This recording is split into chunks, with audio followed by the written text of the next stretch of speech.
Big TV భక్తి సమాచారం WhatsApp ఛానల్లో జాయిన్ అవ్వండి. అన్ని విశేషాలు ఎప్పటికప్పుడు తెలుసుకోండి.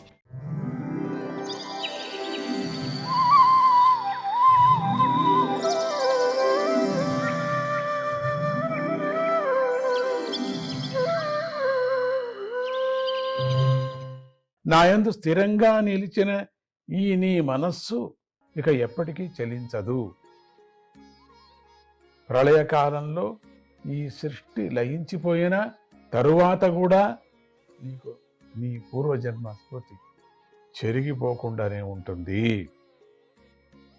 ఇంద్రియాలకు మనస్సుకు గోచరం కాని ఆ పరమాత్మ ఈ విధంగా ఆకాశంలో శబ్ద బ్రహ్మలా వ్యక్తమై అలా పలికి విరమించాడు. నీలో ఉండిపోయిందంటే నారదుడు మనసులో అట్లా నిలిచిపోయాడు. ఆ మాటలతో నాకు పరమ శాంతి లభించింది. మళ్ళీ ఏదో కళ్ళు మూసుకుంటే మళ్ళీ కనపడలేదు అనేది పిచ్చ భ్రమ వదిలేశాను. ఎప్పటికీ నాలోనే ఉండిపోయాడు అనుకున్నా. దుఃఖాలన్నీ ఎగిరిపోయాయి. అదే సాక్షి. దుఃఖాలు ఎగిరిపోవటం, జన్మాంతర కర్మమైనటువంటి కామక్రోధాదులు అన్ని నశించిపోవటము, తార్కణ్యంగా మనశ్శాంతి కలగటం. అలా అనుగ్రహింపబడిన నేను ఆ పరబ్రహ్మకు తల వంచి నమస్కరించాను. అప్పటి నుండి నేను ఆ భగవంతుని యొక్క రహస్యాలు, కళ్యాణ రూపాలైనటువంటి నామాలను సిగ్గు విడిచి గానం చేస్తూ ఉన్నాను. ఆ నామాలంతా కూడా నేను ఎక్కడ పడితే అక్కడ సిగ్గు విడిచి నేను గానం చేస్తున్నాను. నారాయణ నారాయణ నారాయణ, నమో నారాయణ నారాయణ నారాయణ అని అంటూనే ఉన్నాను. సంతోషంతో నిండిన మనస్సు కలవాడిని, మదమాశ్చర్యాలు లేనివాడిని, ఆయన లీలలను స్మరిస్తూ ఆయన చెప్పిన కాలానికి ఎదురు చూస్తూ దేశాటన చేయసాగాను. ఓ వ్యాస మహర్షి, అలా స్వచ్ఛమైన మనస్సు గల నేను సంసారంలో ఆసక్తి లేనివాడినే, శ్రీకృష్ణ పరమాత్మయందే మనస్సును నిలిపి జీవిస్తూ ఉండగా మెరుపులాగా మృత్యుదేవత వచ్చింది, నన్ను ఆవరించింది. నాకు శరీరాన్ని విడిచే సమయం వచ్చిందని అర్థమైంది. భగవంతుడు చెప్పిన విధంగా నేను ఆయన సేవకుడిగా మారే సమయం రాగానే ఆ పంచభౌతిక శరీరం నేల రాలిపోయింది. కల్పం పూర్తి కాగానే నారాయణుడు ఈ జగత్తును తనలోకి ఉపసంహరించుకొని ప్రళయ సముద్రంలో నిద్రించగా బ్రహ్మగారు ఆయనలో చేరిపోయాడు. నేను ఆ బ్రహ్మగారి గర్భంలోకి ప్రవేశించాను. 4 యుగాలు కలిస్తే ఒక మహాయుగం. అటువంటివి 1000 గడిచిన తరువాత నిద్రలేచి ఈ జగత్తును సృష్టించాలని సంకల్పించిన బ్రహ్మగారి ఇంద్రియాల నుండి నేను మరియు మరీచి మొదలైన మహర్షులు జన్మించాను.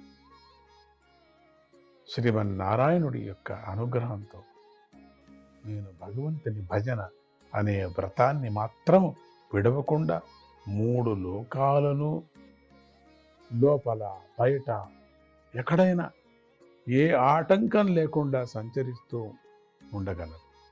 భగవంతుడిచ్చిన ఈ వీణను మీటుతూ శ్రీహరి యొక్క కథలను గానం చేస్తూ తిరుగుతూ ఉంటాను.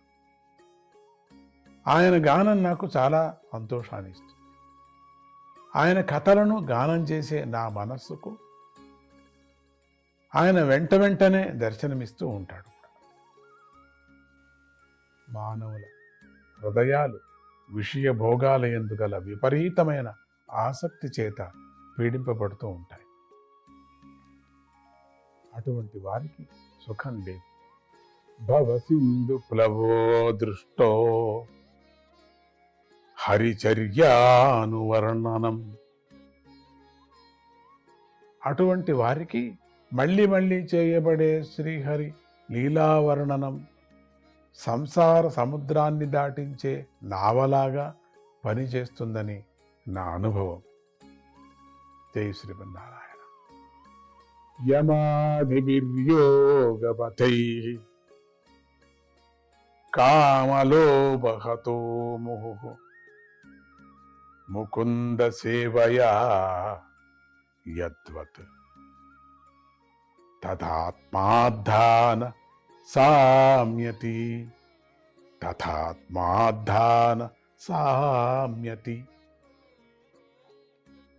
కామలోభాదులతో కొట్టబడిన మనస్సు ముకుంద సేవతో శాంతించినట్లుగా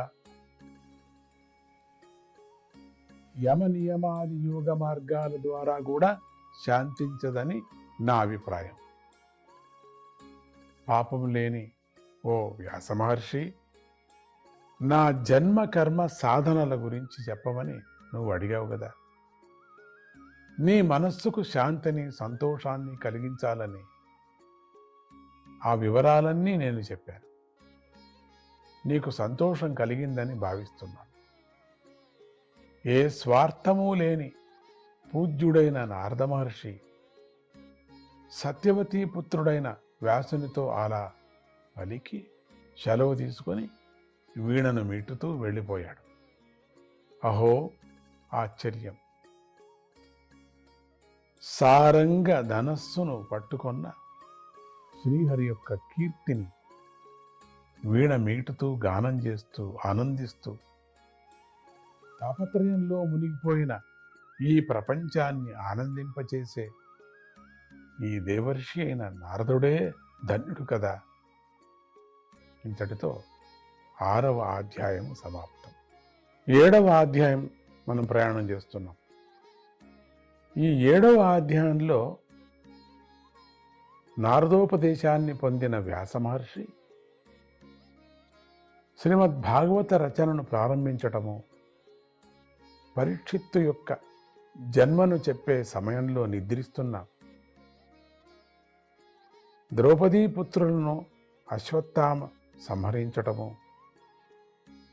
ఆ అశ్వత్థామకు కలిగిన పరాభవము అనే విషయాలు చెప్పబడ్డాయి. నారదుడు వెళ్ళిపోయిన తర్వాత వ్యాస మహర్షి ఏం చేశాడని శౌనకాదులు ప్రశ్నించారు. అప్పుడు సూతుడు ఇలా చెప్పాడు. బ్రహ్మనది అయిన సరస్వతీ నది యొక్క పశ్చిమ తీరంలో శామ్యాప్రాస అనేటువంటి ఆశ్రమం ఉంది. శామ్యాప్రాస. అక్కడ ఋషులు వేదోక్త కర్మలను నిరంతరంగా చేస్తూ ఉంటారు. అదే వ్యాస మహర్షి యొక్క ఆశ్రమం. ఆ వ్యాస మహర్షి రేగు చెట్ల గుంపులతో శోభించే తన ఆశ్రమంలో కూర్చొని ఆచమనం చేసి మనస్సును ఏకాగ్రం చేశాడు. భక్తితో నిర్మలమైన మనస్సుతో ఆదిపురుషుడైన పరమేశ్వరుణ్ణి, ఆయనను ఆశ్రయించుకొని ఉన్న మాయాశక్తిని దర్శించాడు. జీవుడు స్వయంగా పరబ్రహ్మ స్వరూపుడే అయినా ఆ మాయాశక్తిచే మోహాన్ని పొందినవాడై తనను తాను త్రిగుణాత్మకుడిగా భావిస్తూ ఉంటాడు. అభిమానంతో కలిగిన సంసారమనే హానిని అనుభవిస్తూ ఉంటాడు. సంసారమనే ఈ అనర్థాన్ని తొలగించే శక్తి శ్రీహరి భక్తి యోగానికి మాత్రమే ఉన్నదని జ్ఞాని అయిన వ్యాస మహర్షి తెలుసుకున్నాడు. మానవుల అజ్ఞానాన్ని పోగొట్టేందుకై శ్రీమద్ భాగవత సంహితను రచించాడు.